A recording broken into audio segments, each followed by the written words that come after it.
Aksi TikToker yang juga istri polisi membentak siswi magang di pusat perbelanjaan menuai kecaman. Suami dipecat dan gaya hidup mewah pelaku menjadi sorotan. Munculnya nama Muhaimin Iskandar sebagai bacawa pres Anies cukup mengguncang Partai Demokrat.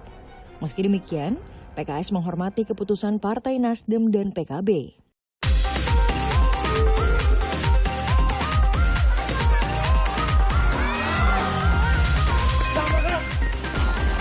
Mohon maaf sebesar-besarnya kepada istri saya.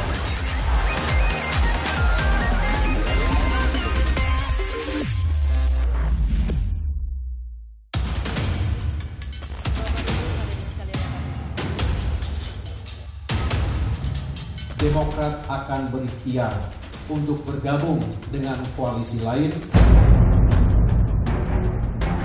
Keputusan Partai Demokrat untuk keluar dari koalisi perubahan yang diusung Partai Nasdem dan PKS dipertegas oleh Ketua Umum Partai Demokrat Agus Harimurti Yudhoyono usai melakukan pertemuan kader Partai Demokrat. Dalam upaya memperjuangkan perubahan dan perbaikan itu, Demokrat akan berikhtiar untuk bergabung dengan koalisi lain yang memiliki kesamaan cara pandang, visi kebangsaan, dan etika politik. Mari kita songsong perjalanan politik yang baru dengan hati yang bersih, dengan niat yang baik, cara yang baik, dan tujuan yang baik. Hari ini, kami, keluarga Partai Demokrat, dengan berbesar hati, dengan kerendahan hati, menyatakan move on dan siap menyongsong peluang-peluang baik di depan.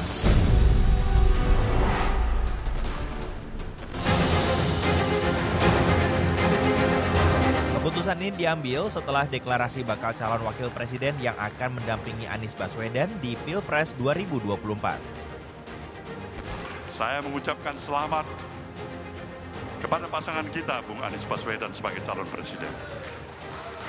Kepada Bung Muhaimin Iskandar sebagai calon wakil presiden. Kita berdiri memberikan aplaus kepada mereka berdua.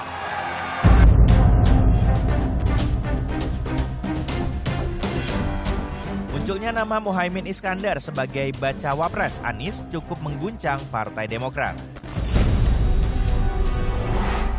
Apalagi sebelumnya Anies pernah bersurat ke AHY yang mengajaknya untuk jadi pasangan dalam Pilpres 2024. Atribut yang memasang foto Anies dan AHY ramai-ramai dicopot. Ini sesuai instruksi pusat untuk para kader Demokrat dan para caleg agar tidak lagi memasang atribut bergambar Anies.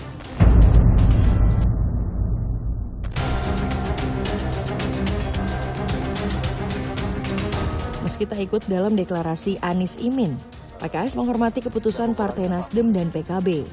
Namun soal nama Caimin masih akan dibahas dalam rapat Majelis Syuro PKS.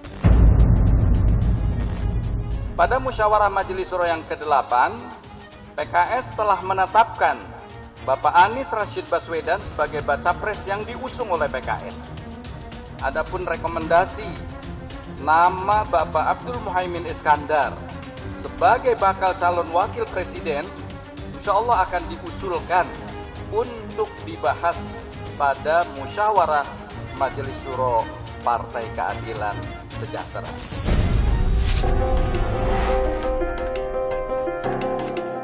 Demokrat belum juga menentukan posisi, PKS pun belum memantapkan langkah mendukung Caimin. Namun menurut pengamat politik, poros koalisi baru di luar nama Bacapres yang ada saat ini akan sulit untuk diwujudkan.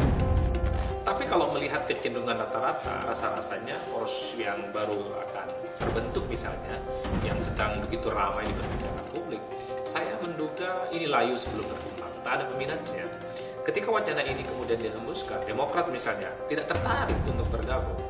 Apalagi poros baru ini mencoba untuk menduetkan antara Sandiaga Uno dengan AHY.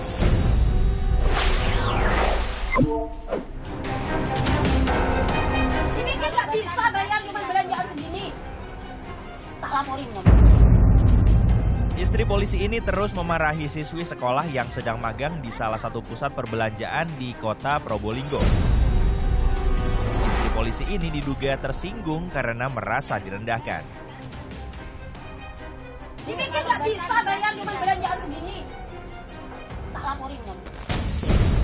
Aksi Lulu Sofiatul Janah ini disaksikan langsung dan direkam oleh suaminya, Bribka Muhammad Nuril, yang merupakan Kanit Binmas Polsek Tiris, Probolinggo. Pasca kejadian ini, Lulu mengunggah tanpa memburamkan wajah siswi magang dan justru mengungkap kekesalannya dengan berkata kasar. Perasaan dari dulu pegawainya ini nggak pernah berubah loh ya. Kebanyakan songong. Bosnya kalian itu nggak mungkin sesongong kalian loh ya. Kalian itu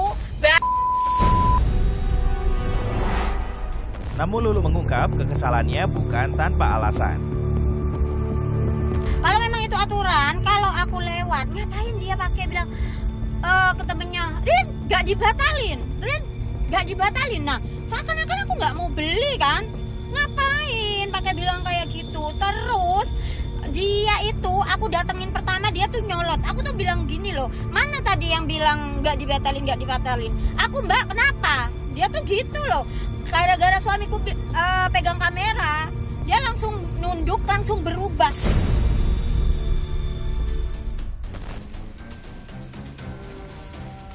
Dinilai mencoreng nama baik institusi Polri, Bribka Nuril dicopot dari jabatannya.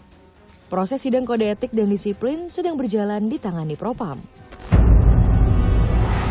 Jadi sanksi yang bersangkutan kita akan copot dari jabatannya sekarang, dari Polsek kita kembalikan ke Polres, kemudian sementara proses sidang kode etik maupun hukuman disiplinnya sementara berjalan. Saya berjanji akan lebih bijak dan beretika dalam menggunakan media sosial.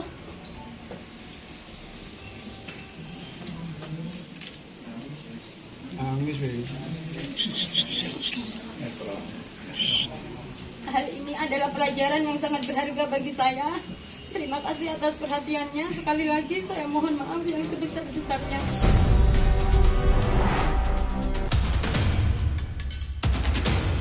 Selain disorot karena bertindak kasar, akun media sosial Luluk juga menjadi bulan-bulanan netizen karena kerap memamerkan gaya hidup mewah.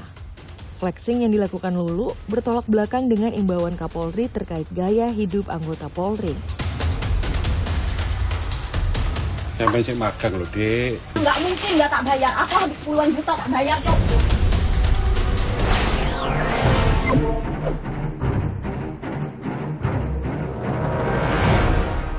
Kita tidak perlu saling menyalahkan, karena ini tidak akan selesai juga sebulan 2 bulan.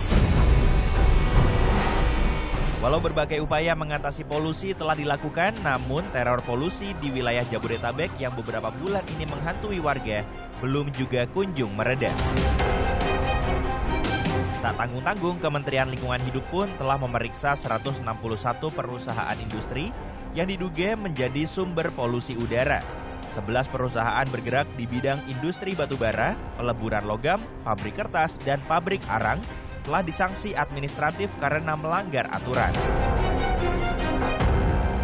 Itu 11 entitas. Apa bentuk sanksinya? Sanksinya adalah sanksi administratif.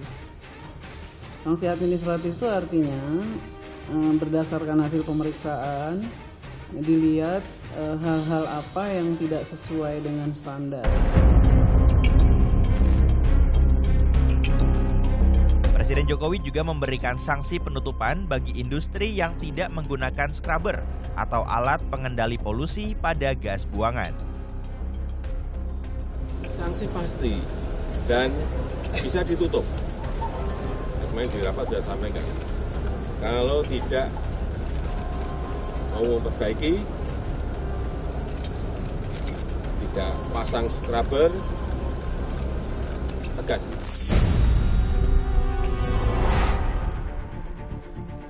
Presiden juga menunjuk Luhut Binsar Panjaitan untuk mempercepat langkah penanggulangan polusi udara.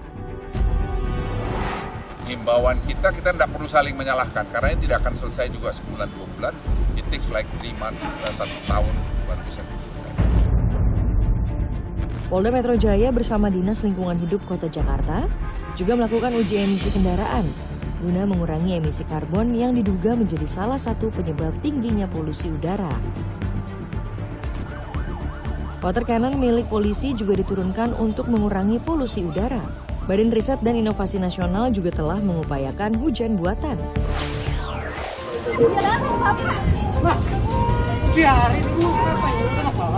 Petugas keamanan KRL menggagalkan ibu yang hendak terjun bersama bayinya ke rel kereta api di stasiun Pasar Minggu.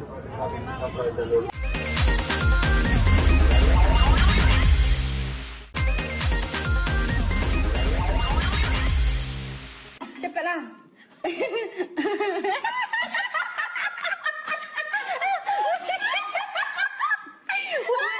Tiga wanita ini tega mencekoki seekor kucing dengan minuman keras.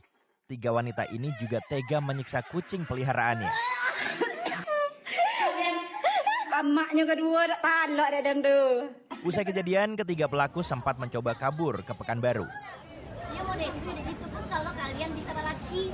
Perbuatan ini menuai kecaman dari para pecinta kucing. Tiga pelaku akhirnya meminta maaf secara terbuka.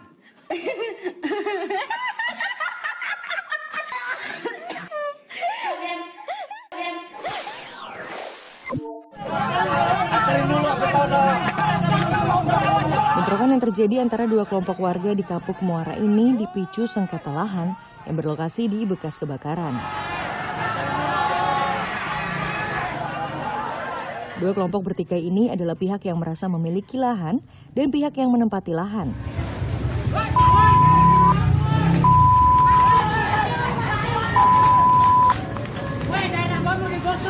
Bentrokan berlanjut di Jalan Kapuk Raya. Akibat bentrokan ini, 4 orang terluka dan dilarikan ke rumah sakit.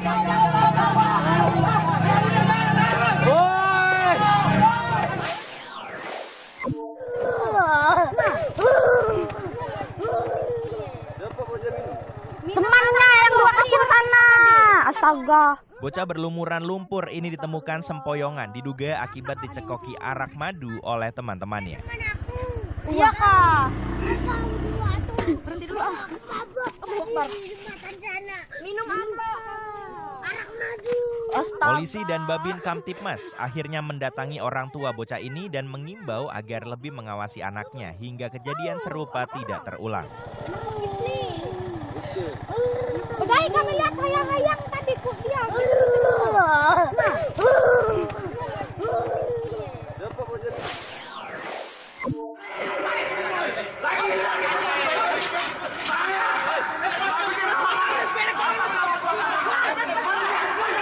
Unjuk rasa Konsorsium Masyarakat Pemerhati Daerah Sulawesi Tenggara ini mendesak pengusutan sejumlah perusahaan yang diduga terlibat kasus korupsi.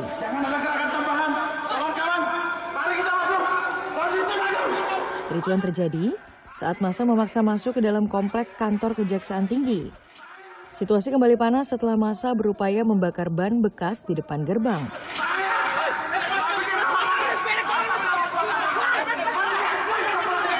Kericuan mereda setelah perwakilan Kejaksaan Tinggi Sulawesi Tenggara menemui massa.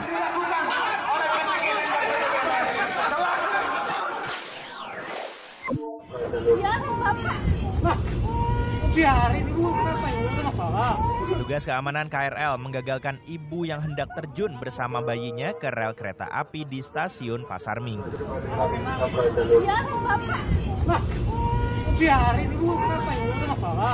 Usai ditenangkan, petugas menyerahkan ibu dan bayinya ke Polsek Pasar Minggu. Polisi menyebut sang ibu depresi usai cekcok dengan suami.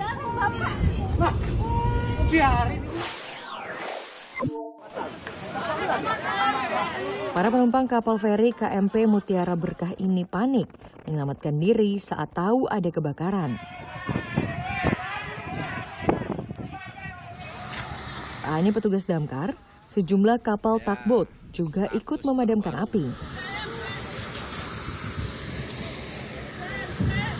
Kapal feri terbakar saat bersandar di Pelabuhan Indah Kiat Merak. Menurut saksi mata, api diduga berasal dari truk yang terparkir di kapal.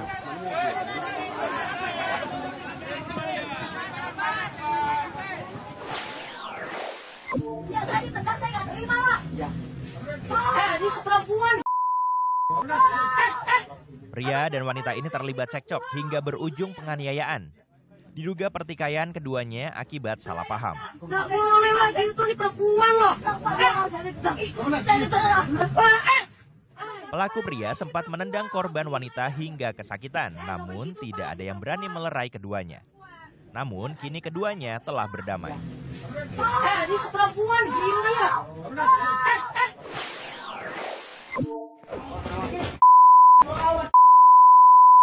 Para pelajar ini saling pukul dan tendang di sebuah bangunan kosong di Komplek Gria Bandung Indah.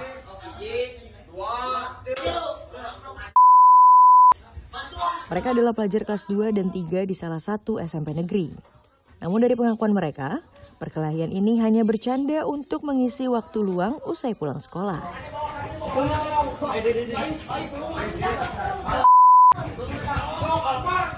Meski demikian, para pelajar ini tetap diberikan pembinaan oleh polisi.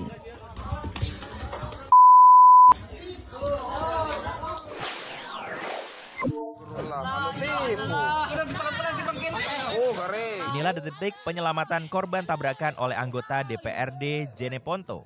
Kecelakaan ini terjadi di Jalan Poros Panciro, Kabupaten Goa.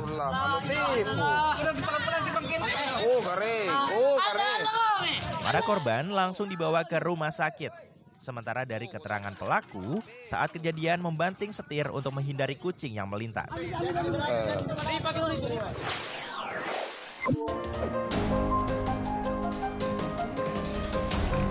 Dua kerabat dan keluarga terus mengiringi proses pemakaman korban jatuhnya lift di Ayu Resort, Ubud, Bali.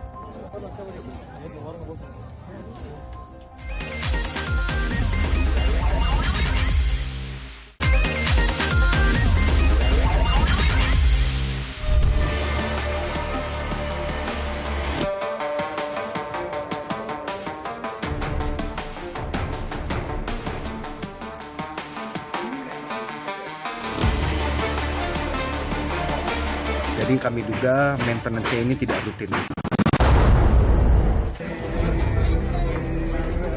Dua kerabat dan keluarga terus mengiringi proses pemakaman korban jatuhnya lift di Ayu Resort, Ubud, Bali.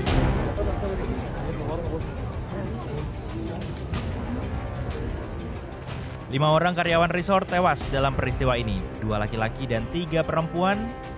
3 korban berasal dari Gianyar, 1 korban dari Bangli, sementara 1 korban lainnya dari Buleleng.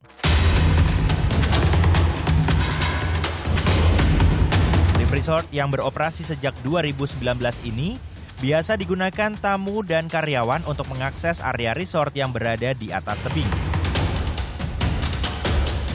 Panjang rel lift ini 60 meter dengan kemiringan 35 derajat.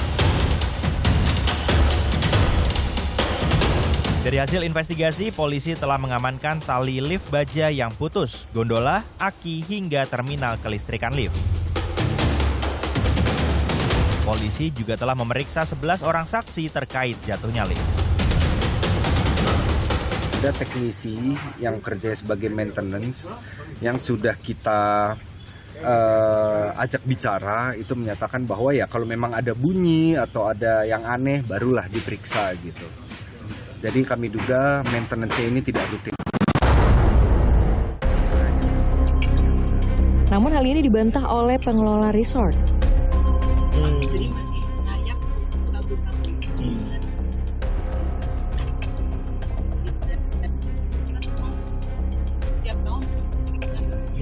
Perusahaan itu per tahun. Maintenance-nya setahun sekali apa gimana? Ya, setiap harian. Periode ya.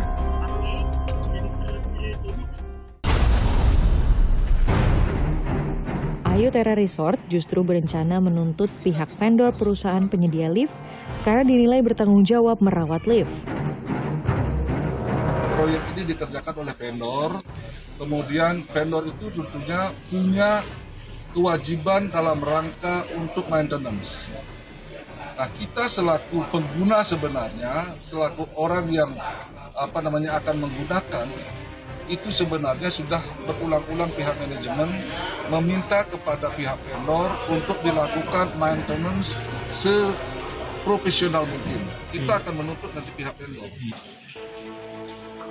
Keluarga korban yang ditinggalkan mendapat santunan dari BPJS Ketenagakerjaan dengan total nilai 780 juta rupiah. 4 korban mendapat santunan 158 juta rupiah dan 1 keluarga korban lainnya mendapat santunan 166 juta rupiah. Keluarga berharap proses hukum terus berlanjut.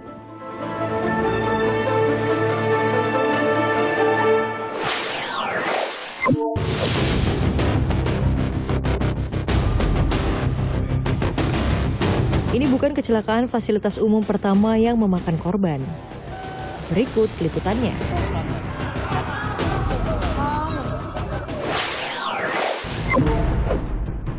Juli lalu 9 orang pekerja mengalami kecelakaan usai lift yang mereka naiki jatuh ke lantai dasar. Peristiwa yang terjadi di sekolah Azhara, Lampung ini menewaskan 7 orang dan 2 lainnya kritis. Pekerja kerjaan apa? Tukang di atas, kerjain bangunan di atas. Oh, ada kerjaan? Iya, ada. Mereka turun itu mau pulang sore, sekitar jam 4:30 gitu. Jadi pas di depannya kuat bunyinya ini? Iya, makanya saya lari ke sini kan, sampai sini udah ada orang sih temen-temennya yang lain kan, pada gotongin. Router mesin, pengait dan beberapa klem diamankan sebagai barang bukti. Pengawas atau penanggung jawab proyek pembangunan akhirnya ditetapkan sebagai tersangka.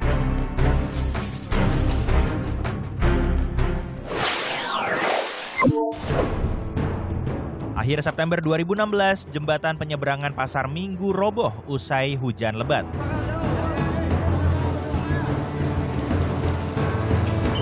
Robohnya jembatan penyeberangan yang menghubungkan stasiun Pasar Minggu dengan Pasar Minggu menyebabkan 4 orang tewas dan 6 lainnya luka-luka.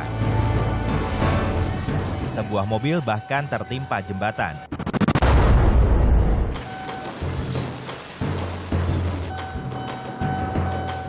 Dari hasil penyelidikan, pemasangan papan reklame tidak sesuai aturan. Reklame setinggi 3 meter hampir menutupi seluruh sisi railing JPO. Padahal sewajarnya letak papan reklame berada 30 cm dari bentangan baja ke bawah dengan ketinggian maksimal 1 meter. Selain itu, konstruksi papan reklame harus berdiri sendiri dan tidak boleh menempel pada railing JPO. Hal-hal inilah yang diduga membuat JPO tidak memiliki ruang udara ketika diterpa angin kencang.